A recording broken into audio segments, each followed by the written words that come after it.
Ow! Really? Was that necessary? Oishk. Hi guys, I'm Shelley, welcome back to my channel, and Spooktober! Can we be bothered? Probably not. Look, I got a pumpkin out over there somewhere. This is my pumpkin. He is not made of pumpkin, he's made of ceramic, and when you light a candle in it, it smells like it's burning, so don't do that! Welcome to October, or possibly April, or any of the months in between, because I have no idea who or what or where I am anymore. This is never going to end. To be fair, the weather is exactly the same. I'm going to have crap lighting for 6 months. Enjoy! Welcome to the video that is eventually going to be the Bunnicular reading vlog. How did this come about? Well, I was recently invited to be part of a lovely queer Q&A for BookNet Fest, which I love. We talked books that were coming up, we talked previous books, we talked about Spooktober, we talked about Indigimonth, all of those things. I will leave the video down below. The problem is, when you get a bunch of booktubers together, all we do is make our TBRs much longer.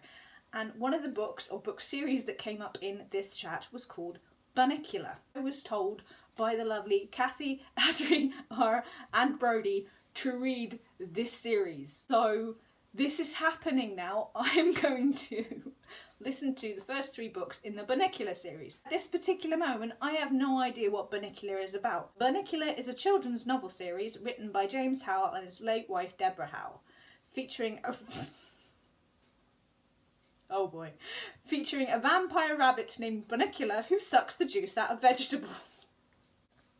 Bring on the nonsense. So this is now a reading vlog as I go through the first 3 books of Bunnicular.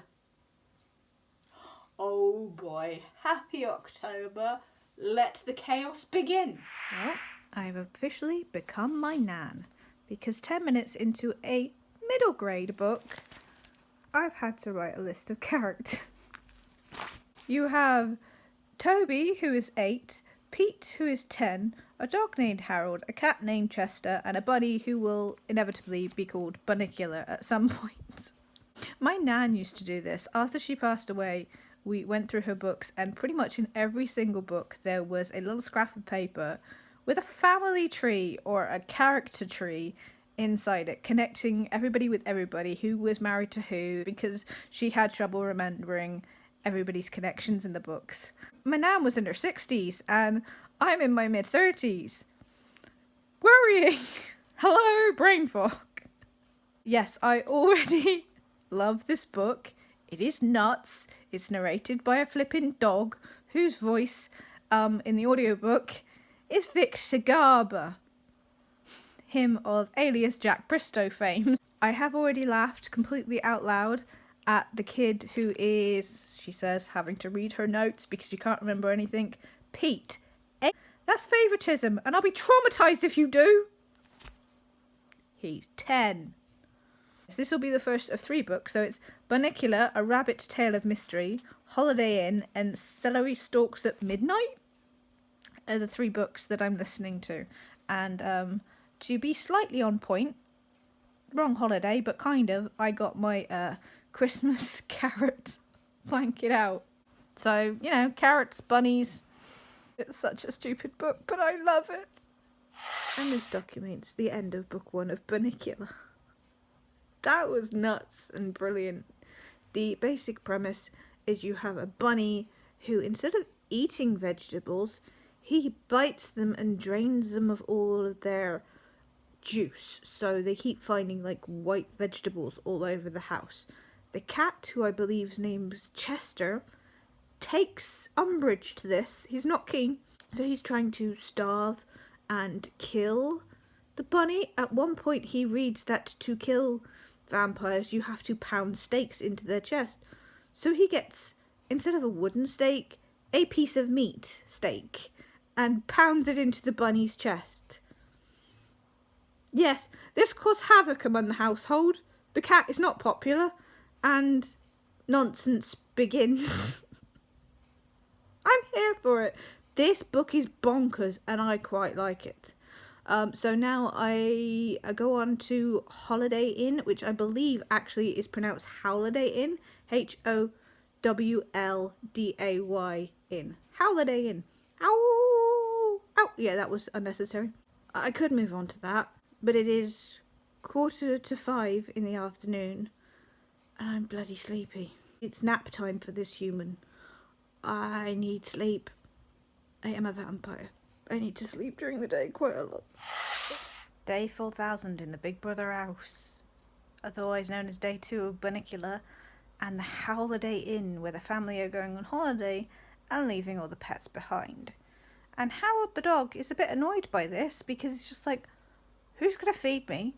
And these poor kids, how on earth will they live without anybody's belly to rub for a whole week? Wait, who's going to rub my belly all week? I don't know what's going on with my brain, but this is where my level at that a talking dog is apparently hilarious, and I'm here for it. So I think it's got a lot to do with Victor Garber's narration. He is very, very, very good at the characterization. And the dog is so whiny. And I have PMS. I'm at his level. Okay, back to it. Or a nap. It's a mystery.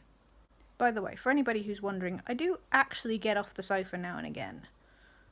I go to bed and sleep for a couple of hours, and then I come back to the sofa. This is my life. It is day 3, possibly, of Bunnicula, and I have discovered something strange. The bunny isn't in the second book. There's no mention of the bunny. So this is either pre-bunny, the bunny's dead, they took the bunny on holiday with them, the bunny no longer exists. I don't understand. I don't know why I'm worried about the timeline of this book, but apparently I am. Where's the bunny? I need context. Moving on, we're now at Celery Stalks something. I can't remember. I'm now on to book 3. I'm about to start book 3. Let's see if the bunny's actually in this one. It's the Celery Stalks at midnight, and Bunnicula is back, and there is now a new dog named Howie, which they picked up at the Holiday Inn. But still, there is no mention about where Bunnicula was while they were in the Holiday Inn. I'm holding a grudge now. But the new puppy is kind of dumb and thinks Chester the cat is its dad. It's a cat. Why is it his dad? But he's teaching him things, so he keeps calling the cat Pop. So there's now 2 dogs, a cat, and a bunny. This is going to get confusing. Bunnicula, Celery Stalks at midnight.